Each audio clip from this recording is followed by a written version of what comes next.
Hola Altubers, ha llegado ese esperado momento en que nos damos una vuelta por las estanterías de las librerías, pillamos de aquí y de allá, tratamos de descubrir cuáles son los libros que más nos interesan. Por supuesto, la elección es siempre personal, soy yo quien los elijo, así que tendréis que conformaros un poquito pensando que en el fondo tampoco trato de imponer siempre mis gustos y busco cosas que puedan gustar a un público más amplio que yo mismo.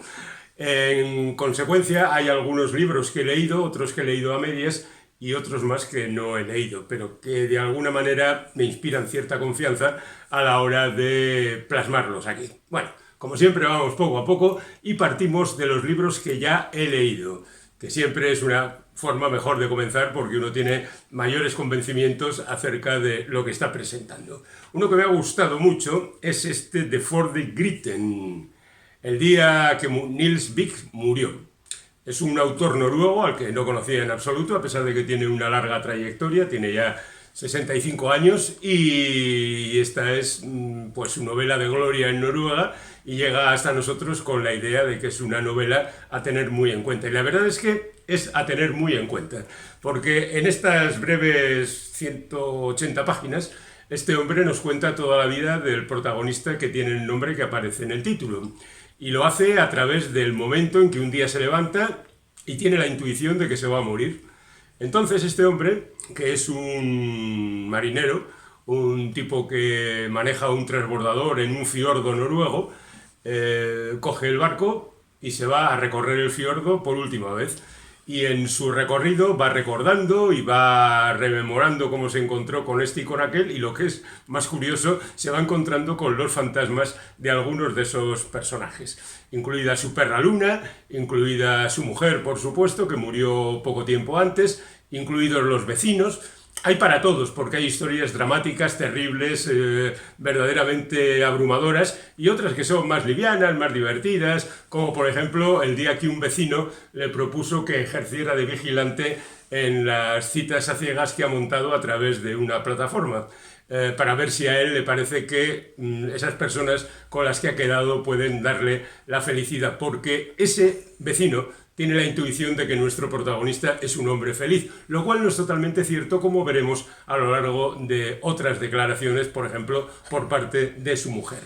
Y la verdad es que hay historias de todo tipo, algunas contadas muy brevemente, una pincelada apenas para retratar a este y aquel, y otras en las que profundiza más, en las que va dando cuenta de su carácter de tipo que no tiene ambiciones, que está contento con su barco, que disfruta con el fiordo, y cuando se le presenta la ocasión de, digamos, ascender en la escala social, pues tampoco la aprovecha. Su mujer se lo recrimina en ocasiones, los vecinos también tienen sus diferencias. Es un libro que la verdad se lee en un suspiro y lo recomiendo porque a mí me ha gustado, a pesar de ser un señor al que no conozco de nada. Otro al que tampoco conocía de nada es este buen hombre que se llama Gabino Iglesias y que es puertorriqueño residente en Texas, en Austin, y escribe novela negra, novela como El diablo te lleva a casa, que ha aparecido en esta biblioteca de Carfax, que es una colección que generalmente incluye textos algo sobrenaturales, quizá no marcadamente sobrenaturales, pero sí cuestiones extrañas. Y lo que cuenta aquí este buen hombre es que la historia de un tipo a quien su hija de 4 años muere por una enfermedad y las costas médicas en Estados Unidos le sumen en la más absoluta miseria. Su miseria económica y miseria moral. Su mujer le abandona y él se ve obligado a conseguir dinero como sea. Por supuesto, lo más fácil, lo que tiene más a mano, es recurrir a la delincuencia. La delincuencia a través de un amigo que le presenta a otra gente, lo convierte en un asesino profesional y que por fin se enfrentan a un gran golpe donde se van a forrar de dinero hasta arriba. Y eso es lo que cuenta la novela, que no despiezaré, por supuesto, porque es una novela negra y hay que mantener cierto misterio. Pero las relaciones entre los 3 personajes, 2 de ellos latinos y 1 anglo, y el resto de territorios raros y fantasmagóricos y personajes, hay momentos verdaderamente gore y verdaderamente estremecedores, lindando, ya digo, con lo sobrenatural, o por lo menos con las creencias sobrenaturales del pueblo mexicano, en este caso, y bueno, con algunas cosas que te revuelven bastante las tripas. Quizá no sea una novela perfecta porque repite en varias ocasiones algunos conceptos que el protagonista va tejiendo en su mente, pero tiene mucho interés y esas explosiones de violencia son verdaderamente impactantes. De repente surge el momento de la acción y el lector se queda, wow, ¿qué ha pasado aquí? Quizá en esos momentos él sea muy aprovechador de situaciones en el sentido de no voy a meter mucha paja aquí, y sin embargo en otras ocasiones es un poco más dilatada su narrativa. Pero bueno, el diablo te lleva a casa, un descubrimiento. Y ahora vamos con alguien a quien ya conocemos, así que no hay problema, se llama Eduardo Sacheri y es argentino. Y es el autor, por ejemplo, de la novela que dio pie al secreto de tus ojos y a otro montón de historias, como por ejemplo La noche de la usina, que fue llevada al cine como La odisea de los giles. La novela es fantástica, la película no tanto, y en realidad un escritor al que hay que tener muy presente siempre. Su última novela, bueno, no la última porque ya anuncia otra que se titula Demasiado lejos, es ¿Qué quedará de nosotros? ¿Qué quedará de nosotros? Es una novela sobre la guerra de las Malvinas, sobre aquel episodio de hace 43 años en que los argentinos, los coroneles de la dictadura, deciden dar un golpe de efecto, pues estas cosas que tienen los militares, que de repente se les ocurre recuperar las Malvinas, y la flota de su graciosa majestad se fue allí y organizó la que organizó, con los muertos que creó y con el desastre que supuso. Tuvo la ventaja de que acabó con la dictadura, pero a costa de muchas vidas y de un desastre verdaderamente monumental. Lo que ha hecho Sacheri no es hablar de los grandes nombres, de la gente que decidió estas cosas, sino de la gente que pagó el pato, a través de fundamentalmente 3 soldados, un teniente primero, un subteniente y un mayor. Todos muy diferentes, todos en diferentes circunstancias, todos tratando de sobrevivir y ateniéndose a las circunstancias de cada momento. Oh, parece que no va a pasar nada. Uy, parece que los ingleses vienen para aquí con sus barcos. Caramba, nos están disparando. Y a partir de ahí la guerra y sus consecuencias. Por supuesto, es una novela curiosamente casi de cámara, con muy pocos personajes metidos en un embrollo verdaderamente monumental. Y Sacheri es un escritor fantástico, de verdad. Y ahora nos vamos a Chile para hablar de Nona Fernández, que ha escrito Marciano. La portada y el título no le hacen ningún favor a este libro porque parece que vamos a leer una novela de ciencia ficción y no es así. Lo que hace Nona es contar la historia de un revolucionario chileno que se vio metido en todos los fregados de los últimos años, acabó en la cárcel, pasó por diferentes penalidades, y él le va contando la historia en una serie de entrevistas que Nona refleja aquí de manera que podía ser mejorable. Y no lo digo en el sentido literario, sino más bien en el de organización estética casi del libro, porque verán, no está bien hacer este tipo de cosas. Si vas a poner un diálogo, no tienes que poner una frase en una página y otra en otra. Pierdes mucho papel, de verdad. Y el libro pesa más y cuesta más, por supuesto. Bien, una vez dicho eso, digamos que lo que cuenta sí es verdaderamente atractivo. Porque por un lado está las opiniones del protagonista, por otro lado está lo que la periodista piensa de todo esto, y por otra parte están otra serie de personajes que forman parte de la historia y que son tratados de manera impersonal, con una tercera persona omnipresente en algunas de las partes de la historia, donde no cabe la actuación ni del marciano ni de la periodista.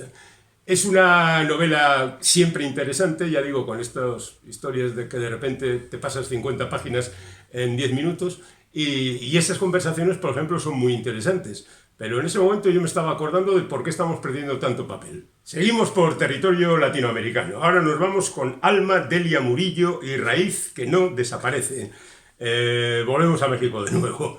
Y nos encontramos con este libro que podría estar adscrito a la Crónica Negra, pero que también es una novela poética y de denuncia social. Bueno, novela negra de denuncia social debería ser siempre lo mismo, pero aquí ocurre. ¿Qué es lo que se cuenta? Se cuenta la desaparición de un niño en principio y el descubrimiento de que han desaparecido otros muchos niños más.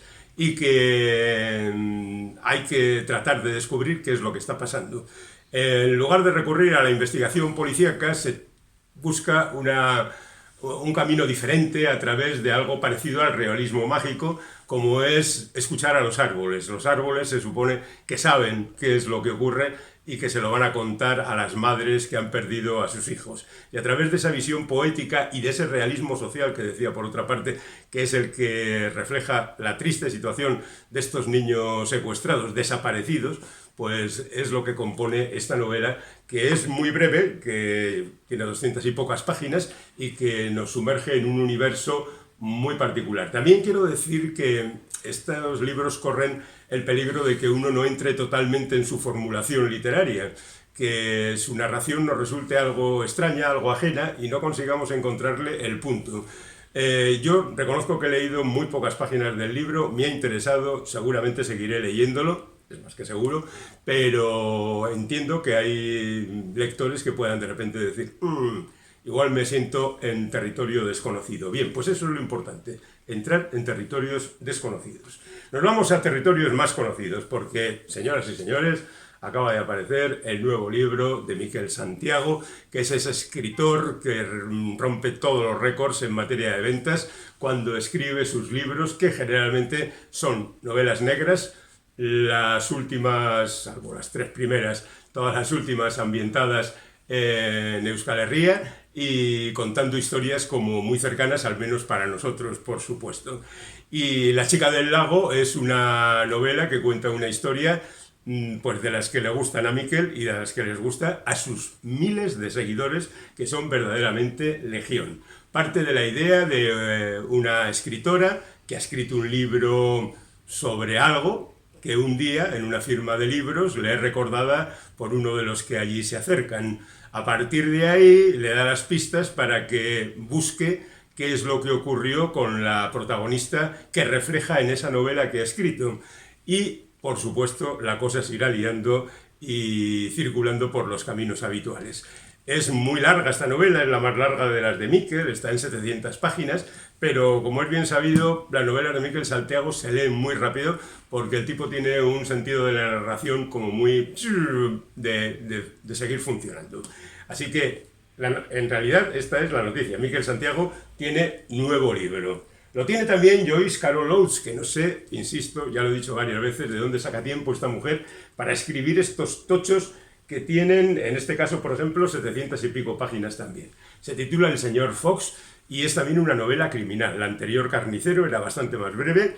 Yo creo que con eso gana la narrativa de Joyce Carol Oates, pero si ella quiere escribir un libro de 700 páginas está perfectamente en su derecho, porque lo cierto está en que no aburre en ningún momento y debo reconocer que tampoco es muy repetitiva, porque con tantas páginas uno pensaría que las situaciones se repiten y caminan siempre por el mismo sendero. No, Joyce Carol Oates es capaz de, gracias a crear un montón de personajes, ir derivando la acción por diferentes territorios.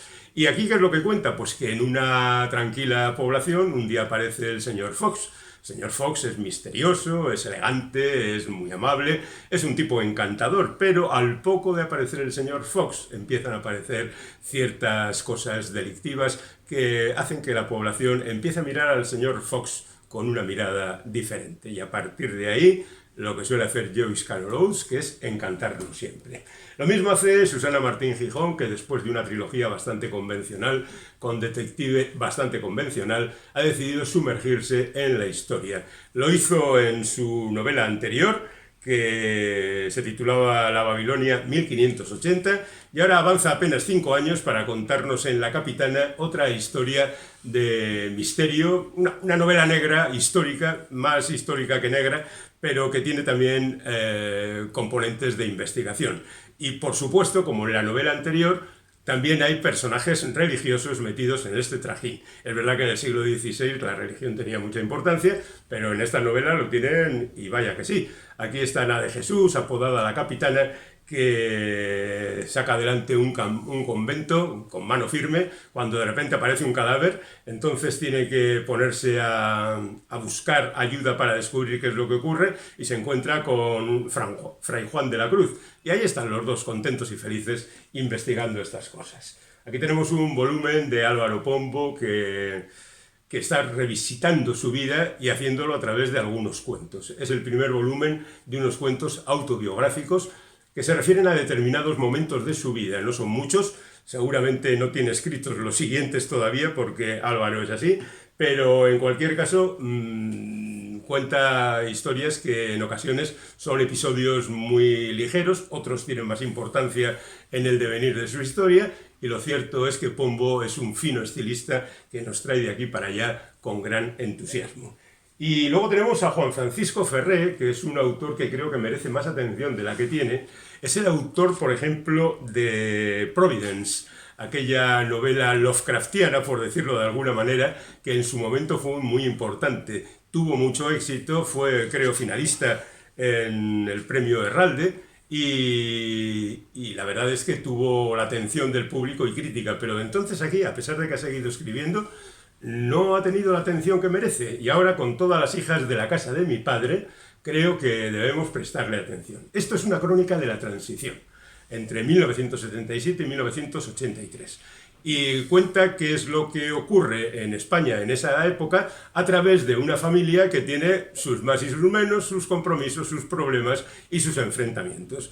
Y lo que es particular en un momento determinado se convierte en general en otro momento porque las circunstancias históricas así lo exigen. Yo creo que es una novela que no la he leído entera, pero lo que he revisado al principio me parece muy interesante. También es una novela a tener muy en cuenta para seguir leyéndola. Así que si queréis y os interesa particularmente ese momento de la transición, aquí tenéis este libro.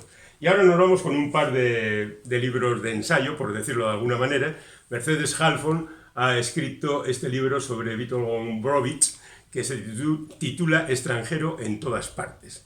Y cuenta la historia de este hombre, este escritor, Freddie Duke y tantos libros apasionantes, que en el 39 viajó a la Argentina y una vez allí se encontró con que en Europa iba a empezar la Segunda Guerra Mundial. Algunos de los que viajaban con él regresaron, pero él no, él se quedó en Argentina y allí vino desarrollando su carrera como escritor, como analista, como filósofo de lo que ocurría en esos tiempos tan terribles, y a pesar de la brevedad del texto, que son 200 páginas mal contadas, lo cierto es que tiene una intensidad y una velocidad de narración verdaderamente apasionante. Y ya terminamos con otro ensayo, es el premio Anagrama, premio Anagrama de ensayo, efectivamente, y se titula La fiesta del fin del mundo, escrito por Natalia Castro Picón. Yo creo que este es el libro definitivo sobre todas las crisis. La autora en este libro lo que hace es repasar lo que ha ocurrido desde principios del siglo XXI, más concretamente desde la crisis de 2008 hasta la actualidad. Desde entonces hasta aquí nos hemos visto metidos en 100.000 conflictos, 100.000 desastres y varios millones de catástrofes económicas.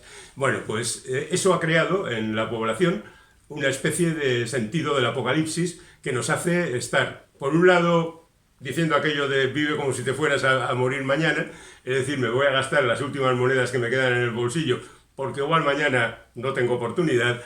Y por otra parte también se ha creado toda una corriente filosófica en torno al catastrofismo, al apocalipsis, y esto se va al guano.